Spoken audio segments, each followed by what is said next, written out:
아멘. 우리 함께 신앙 고백합니다. 나는 전능하신 아버지 하나님, 천지의 창조주를 믿습니다. 나는 그의 유일하신 아들 우리 주 예수 그리스도를 믿습니다. 그는 성령으로 잉태되어 동정녀 마리아에게 나시고 본디오 빌라도에게 고난을 받아 십자가에 못 박혀 죽으시고 장사된 지 사흘 만에 죽은 자 가운데서 다시 살아나셨으며 하늘에 오르시어 전능하신 아버지 하나님 우편에 앉아 계시다가 거기로부터 살아있는 자와 죽은 자를 심판으로 오십니다. 나는 성령을 믿으며 거룩한 공교회와 성도의 교제와 죄를 용서받는 것과 몸의 부활과 영생을 믿습니다. 아멘. 오늘 선포되어질 하나님의 말씀은 요한계시록 21장 9절에서 27절까지 말씀을 우리 함께 천천히 읽겠습니다. 요한계시록 21장 9절에서 27절까지 말씀입니다.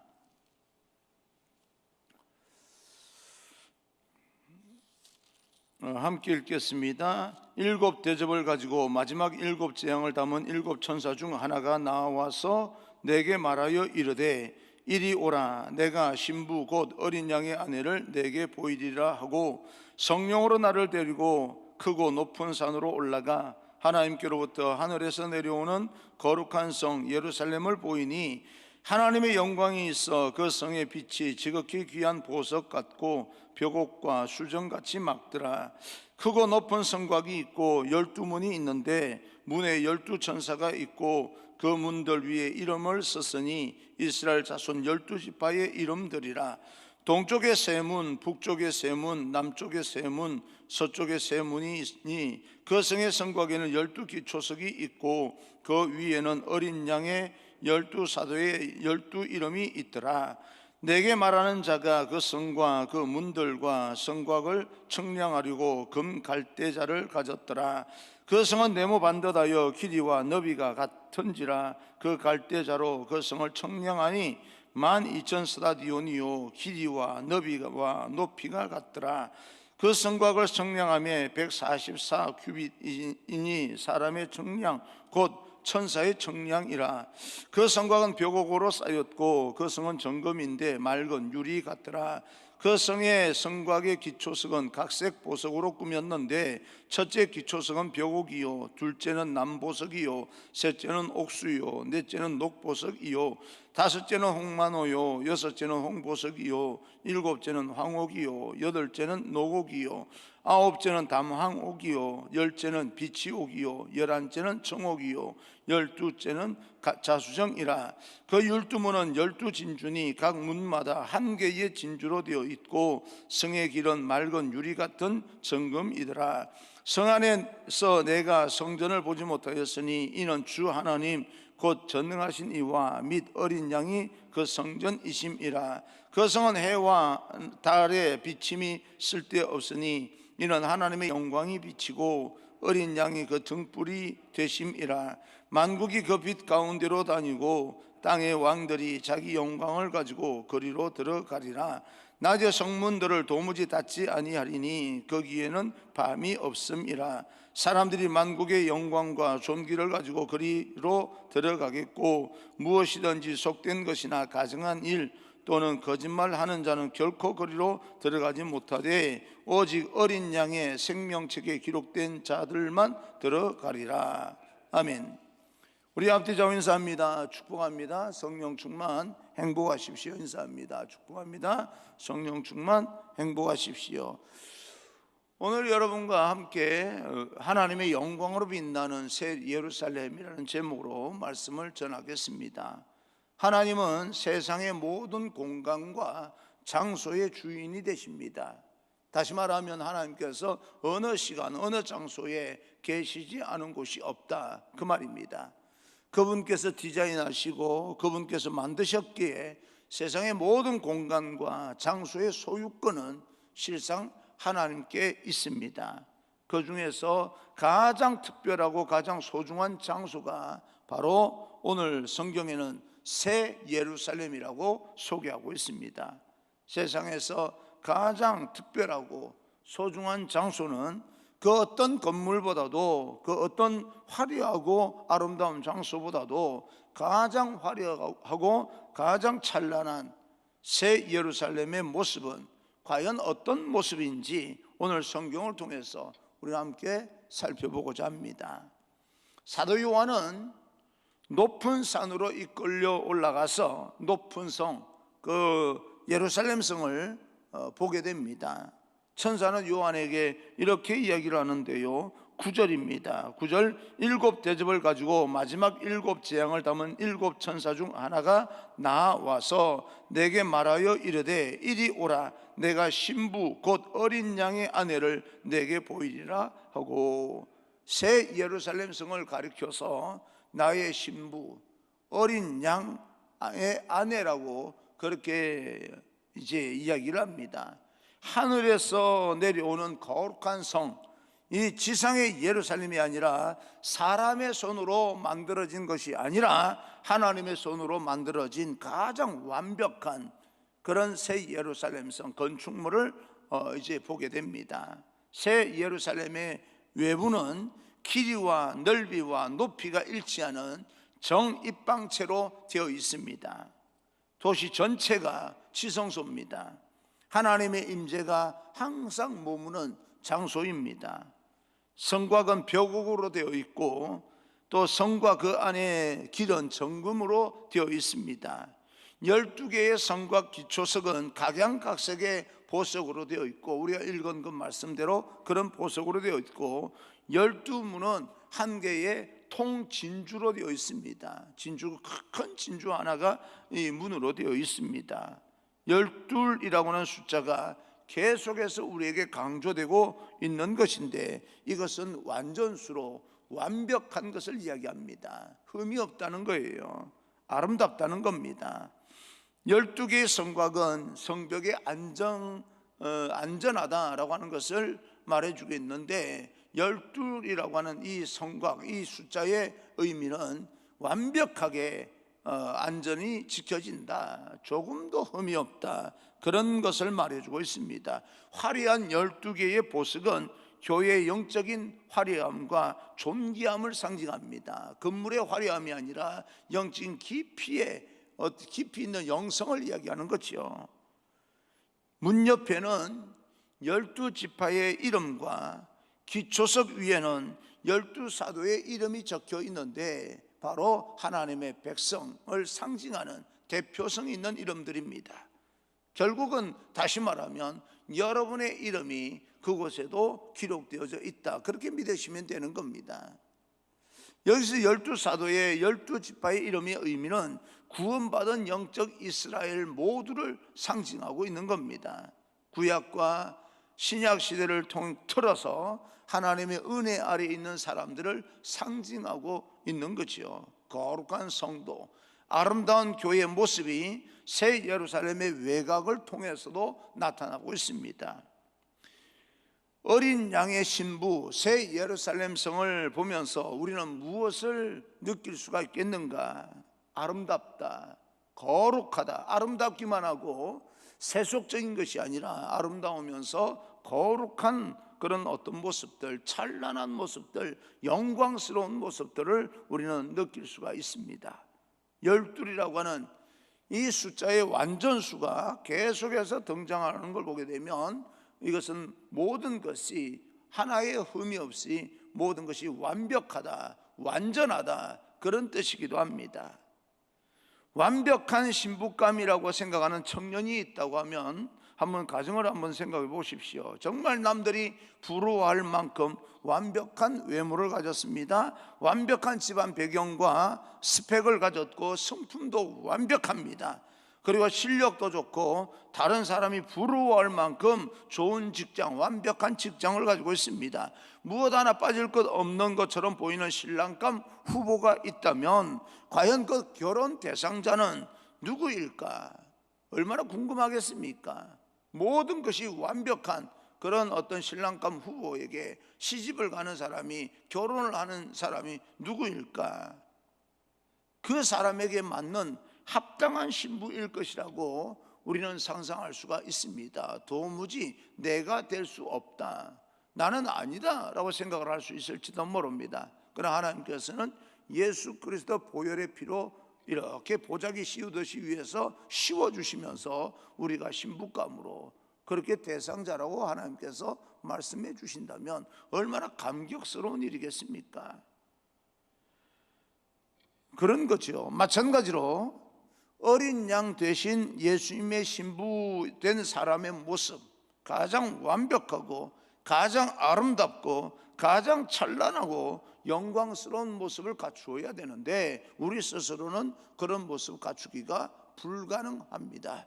그런데 예수님께서, 하나님께서 안타까우셔서 이 땅에 예수님을 내려보내셔서 십자가에 못 박혀 돌아가심으로써 우리에게 그런 완벽한 신부감 될 수 있도록 하나님께서 만들어 주신 거죠. 오늘 새 예루살렘으로 묘사된 어린 양의 신부는 오늘날 교회를 상징하고 그 교회 안에 있는 여러분 한 사람 한 사람을 상징하고 있습니다. 그래서 이 땅에서 우리는 함부로 기죽으면 안 됩니다. 함부로 세속화되면 안 됩니다. 그리고 교회를 세속화 만들어서도 안 됩니다. 가장 완벽하고 거룩한 모습을 가져야 될 교회가, 이 시대의 교회가 오늘날 여러 가지 모습의 아픔을 가지고 있습니다. 사람들의 조롱거리나 되고 있고 손가락질을 당하는 그런 신세가 되어버렸습니다. 우리가 단순히 예수님을 믿는다라고 하는 그런 이유 때문에 비난거리가 되고 조롱거리가 되면 하나님의 영광이 되고 상급이 될 것입니다.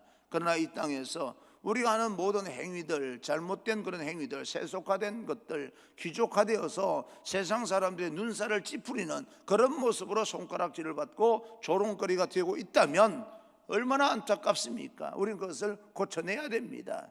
우리는 그것을 우리가 다 제거하고 하나님의 거룩성을 회복해야 됩니다. 우리가 신앙을 지킨다는 게 뭡니까? 하나님께서 원하시는 그런 모습으로 우리가 이 성숙하게 만들어간다는 뜻인데 우리의 신앙 모습이 성숙한가라고 하는 사실에 대해서는 깊이 있게 반성할 필요가 있습니다.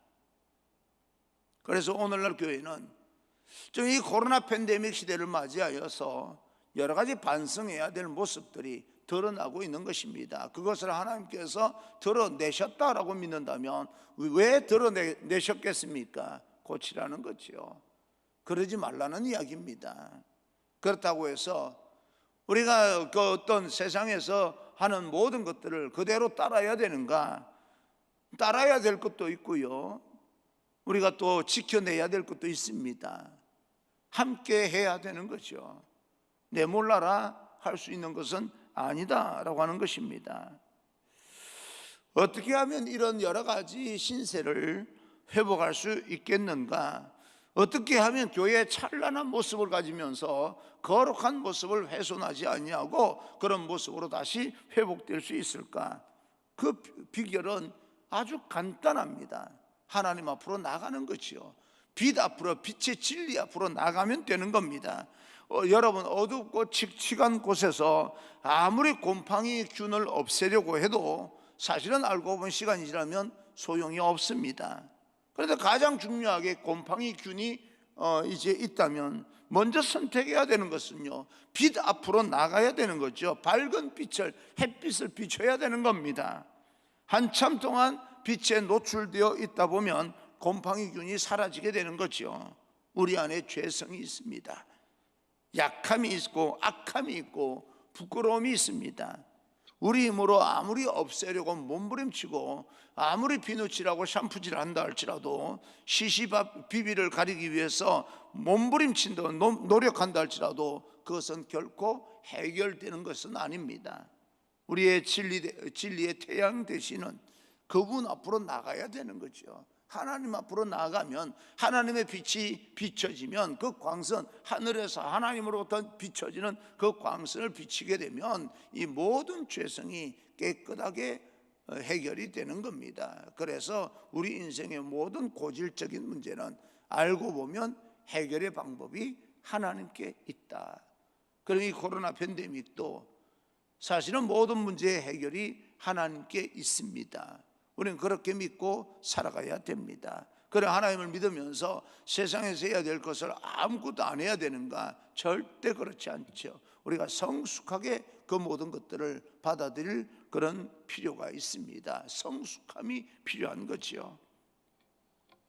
그래서 우리는 예배의 자리, 기도의 자리, 말씀의 자리, 주님의 임재를 사모하면서 그 은혜의 자리로 나가야 됩니다. 그곳에서 흠뻑 하나님의 은혜를 맛보며 주님의 진리의 말씀 앞에 우리가 온전히 노출될 때 교회의 영광이 회복되어지고 거룩한 성곽의 아름다움이 회복됩니다. 저와 여러분의 이 시대에 모든 교회가, 우리 교회 이천중앙교회뿐만 아니고 모든 교회가 찬란한 그런 어떤 모습, 영광과 아름다움의 그 모습, 하나님께서 비춰주시는 그 영광스러운 그런 어떤 모습들이 여러분 통하여서, 저를 통하여서 회복되는 하나님의 귀한 은총이 있기를 주님 이름으로 축복합니다. 여러분 가정이 하나님의 영광으로 회복되어지고 하나님의 놀라운 축복이 머무는 그런 귀한 가정 되기를 주님 이름으로 축원합니다. 교회와 전혀 상관이 없다 생각하지 마시고 여러분이 머무는 직장도 그리 되기를 원하고 여러분이 행하는 사업도 그렇게 되기를 원합니다. 하나님의 은혜로 이 모든 것이 가능합니다. 그래서 우리는 고백합니다. 하나님의 은혜가 아니면 우리는 이 땅에서 살아갈 수가 없습니다. 하나님 우리에게 은총을 베푸소서. 그렇게 우리는 기도하고 있는 겁니다. 새 예루살렘의 내부의 모습이 소개되고 있는데 22절입니다. 22절, 성 안에서 내가 성전을 보지 못하였으니 이는 주 하나님 곧 전능하신 이와 및 어린 양이 그 성전이심이라. 예루살렘의 가장 큰 특징 중에 하나는 성전이 없다. 성전이 없습니다. 성전은 인간과 하나님이 만나는 가교 역할을 하는, 우리가 알고 있는 그 성전은 그런 거룩하고 구별된 장소입니다. 하나님을 만나는 장소예요. 그곳이 성막의 모습으로, 성전의 모습으로, 때로는 우리 교회, 오늘날 교회의 모습으로 때로는 없어졌다가 다시 존재하게 되는 그런 모습으로 형태를 가지고 왔는데, 이 거룩한 장소가, 이 거룩한 하나님의 성전이, 거룩한 성막이 새 예루살렘 성에는 존재하지 않는다. 왜 그렇습니까? 어린 양 되시는 예수 그리스도가 하나님이 바로 성전이기 때문에 그렇습니다. 하나님이 계시면 성전이 있는 거예요. 예수 그리스도가 계시면 성전이 있는 겁니다. 그래서 새 예루살렘, 저 하늘나라에는 이렇게 교회 성전의 모습이 없는 겁니다. 왜? 하나님이 성전 되시고 예수 그리스도가 성전 되시기 때문에 그렇습니다. 그 성전의 특징은요, 해와 달이 필요가 없습니다. 그 하나님의 빛 자체이기 때문에 그렇습니다. 가장 찬란한 영광이 가득한 곳, 밤도 없습니다. 계속해서 해같이 빛나기 때문에 여러분들이 빛이 되어주고 하나님께서 근본적인 빛이 되시고, 그러니까 해와 달이 필요가 없고 어둠이 없습니다. 그래서 23절, 24절 보니까 그 성은 해와 달의 비침이 쓸데없으니 이는 하나님의 영광이 비치고 어린 양이 그 등불이 되심이라. 만국이 그 빛 가운데로 다니고 땅의 왕들이 자기 영광을 가지고 거리로 들어가리라. 이 땅에서는 해와 달과 별이 반드시 필요합니다. 그러한 것들이 존재하지 않으면 우리는 살아갈 수가 없습니다. 그런데 새 예루살렘 성에는 그런 것들이 필요가 없습니다. 또한 이미 충분한 하나님의 영광이 가득 차 있음에도 불구하고 땅의 왕들이 자기 영광을 가지고, 많은 사람들이 만국의 영광과 존귀를 가지고 들어온다, 그렇게 이야기를 합니다. 26절입니다. 26절, 사람들이 만국의 영광과 존귀를 가지고 그리로 들어가겠고, 우리는 여기서 무엇을 알 수 있느냐면 천국은 전 세계 영광이 다 모이는 곳이다, 그렇게 볼 수가 있습니다. 계속해서 모여져도 그 공간이 모자람이 없습니다. 모든 사람들, 모든 인생들, 모든 역사가, 인류의 모든 그 어떤 역사가 가운데 펼쳐지는 아름답고 찬란한 그 영광이 다 모여도 그 공간이 비좁음이 없습니다. 우리가 이 땅에 살면서 주님께 드려지는 영광을 그곳에 쌓아두고 있다, 그렇게 믿으시면 됩니다. 하나님께 영광이요 라고 하면 우리가 영광을 돌려서 그곳에 차곡차곡 쌓아놓는 거예요. 예. 내가 하나님 앞에 영광을 돌립니다 라고 말하면 우리 이 땅에서 내게 주어진 하나님의 영광을 그곳에 전송하는 것이에요. 내가 드렸던 영광과 내가 쌓아두었던 영광을 우리는 그 어느 때에 우리 눈으로 반드시 확인할 그날이 올 것입니다. 그래서 그 기대를 가지고 소망을 가지고 이 땅에서 펼쳐지는 모든 현상을 넘어서서 우리는 그 소망을 가지고 이 땅에서 도전하며 살아가고 있는 것입니다. 그렇다면 할 수 있는 대로 이 땅에 살면서 기회가 되는 대로 그 하나님 앞에 영광을 전송할 수 있는 그런 우리 인생을 살아야 되는 거구나. 최선을 다해서 그분께 영광을 돌리는 그런 귀한 인생이 되기를 주님 이름으로 축원합니다. 이사야 43장 21절을 보게 되면 이 백성은 내가 나를 위해 지었나니 나를 찬송하게 하려 함이니라 라고 이야기합니다. 여러분 한 사람 한 사람 하나님께서 창조하신 이유는 하나님을 찬송하게 만들기 위해서 창조되었다는 거예요. 그런데 이사야 42장 8절을 보게 되면 나는 여호와이니 이는 내 이름이라 나는 내 영광을 다른 자에게 내 찬송을 우상에게 주지 아니하리라. 내가 만든 이 모든 하나님의 백성들이 나를 찬송하게 만들기 위해서 내가 창조를 했는데 이 사람들 한 영혼이라도 하나님께서는 우상에게 마귀에게 빼앗기지 않겠다라고 말합니다. 여러분 그런 존재입니다. 하나님께서 그 어느 누구에게도 뺏기기 싫은 존재. 그만큼 여러분 한 사람 한 사람을 이 땅에서 귀하게 여기고 있다는 거예요. 누가요? 하나님께서요. 그런 어떤 자부심을 가지고 살면 이 땅에서 당하는 그런 여러 가지 힘들고 어려운 일을 왜 극복을 못하겠습니까? 나는 여러분을 축복합니다. 당당하게 극복할 수 있기를 주님 이름으로 축복합니다. 힘들고 어렵죠. 압니다. 절망이 느껴질 때는 포기하고 싶은 마음도 있다고 하는 것 압니다. 우리는 육체를 입고 있는 사람이기 때문에 부정적인 그런 여러 가지 감정들과 또 여러 가지 현상들 때문에 무너질 수 있다는 것도 압니다. 그러나 이겨내야 됩니다. 극복해야 됩니다. 왜요? 하나님은 여러분 한 영혼을 다른 어떤 우상들에게 마귀에게 뺏기고 싶어하는 마음이 없기 때문에 하나님께서 온전히 지켜주신다라고 하는 그 믿음을 가지고 우리는 지켜내야 됩니다. 예수님도 말씀합니다. 요한복음 17장 4절 이 아버지께서 내게 하라고 주신 일을 내가 이루어 아버지를 이 세상에서 영화롭게 하였사오니 하나님께서 나에게 맡기신 그 사명을 내가 다 이루어서 하나님을 영화롭게 하고 하나님 앞 영광을 올려드렸습니다. 우리가 장차 들어갈 저 새 예루살렘 성은 가장 완벽한 곳인 동시에 가장 찬란하고 아름다운 곳인 동시에 거룩한 곳입니다. 가장 거룩하고 구별된 그런 어떤 천상의 공간이 우리를 위해서 마련되고 있다.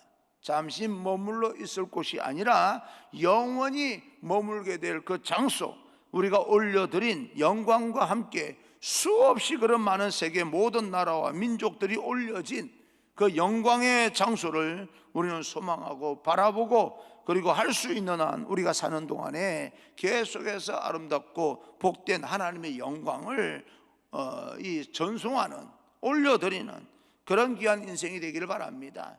오늘 그런 어떤 믿음을 가지고 세상이 아무리 힘들고 어렵다 할지라도 도전하는 것이 많고 넘어서야 될 산이 험준하고 두렵고 불가능할 것처럼 보이는다 할지라도 그러나 살아계신 하나님과 함께 다시 말씀드리지만 기죽지 마시고 당당하게 극복해 나갈 수 있는 그런 귀한 여러분 되기를 주님 이름으로 축원합니다.